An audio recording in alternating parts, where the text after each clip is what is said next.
So the London-based campaign group Transparency International has weighed in on the notorious Panama Papers, calling for prosecutions and sanctions on those involved in illegal activities. Anti-corruption advocate Maggie Murphy outlined 2 steps the organization would like to see implemented in response. Also explained how tax havens and secrecy jurisdictions exist beyond the Caribbean nation. Go straight to the core of the people that have been found complicit in corruption, in money laundering, and go straight ahead with prosecutions and sanctions. The second thing we need to do is narrow down that grey area so that the lawyers, the accountants, the people that are trying to do their job don't have to do guesswork. They know where the funds are coming from. They don't have to ask too many questions. They have access to the records, to the files, and they know who's behind these secret shell companies. And some of them are in places that you might not imagine. So, for example, Delaware in the US is commonly known as a tax haven or secrecy jurisdiction. So it's not just these islands in the sun. In terms of a ranking, some seem to be doing better than others, but there are some really simple solutions that could be in place across the board that would just help raise the standard and make sure that those tax havens themselves are not complicit in corruption, money laundering, crime. It's really in their own best interests. If you look to the northern part of the continent, northwest to be precise, this team now to find the Western Sahara Desert. There, farmers are making their own animal feed using food waste. The animal feed is chemical and pesticide free and reduces waste on farmlands.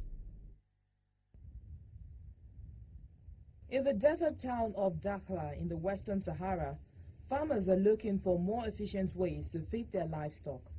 Traditional animal feed can be expensive, but a farming cooperative is now recycling food waste to make cheaper livestock feed for their herds of cows, sheep, goats, and camels. The cooperative recycles the leaves and discarded fruit from cherry tomato plants at a local farm, which would have otherwise been burnt or thrown away. The leaves and fruit are dried and mixed with other raw materials to make up the organic animal feed, which has the advantage of not containing any chemicals or insecticides. مستوى الضيعة يتم إنتاج الطماطم الكرزية وبالتالي هناك مادة. We produce cherry tomatoes in this farm, and we have natural waste from the fruit. We discard the waste in the field next to the farm, but it could be used to feed livestock. The process of recycling the food waste into animal feed can take up to 50 days. Mahmoud Buddha, chairman of the farming cooperative, said that the project not only reduced waste, but also reduced pollution.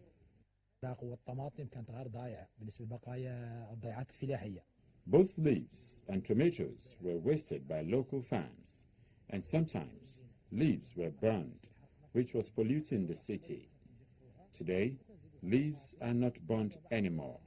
We collect them and dry them, then we add tomato pulp to them and some other nutrients.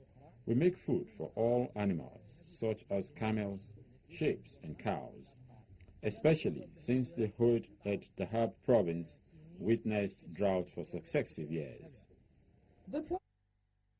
That's animal farm business in Western Sahara Desert of Africa. And that's Business Incorporated here on Channels Television. I am Busi Namafa. You do have a great day. We get together tomorrow, Friday, the final trading day of the week, to bring you all the business making the headlines around the world and across Africa. I'll see you then. Have a great day.